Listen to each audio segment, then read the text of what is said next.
If you're a TikTok user, you might be familiar with restricted mode, a feature that filters the content displayed on your account. Here's a step-by-step guide to turning off restricted mode on TikTok so you can enjoy all the diverse content TikTok has to offer. Launch the TikTok app on your smartphone. Tap on your profile picture located in the bottom right corner of the screen. Next, tap on the 3 horizontal lines in the top right corner to open the menu.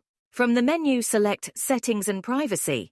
On the Settings and Privacy page, find and tap on Content Preferences. Locate the Restricted Mode option and tap on it. Tap on Turn Off to disable restricted mode. If you previously set up a passcode when enabling restricted mode, enter the passcode and tap Next. That's it! Restricted mode is now turned off, allowing you to access all content on TikTok without limitations. Now you know how to disable restricted mode on TikTok and explore a wide variety of fun and popular content. Thank you for watching this tutorial. Enjoy discovering everything TikTok has to offer.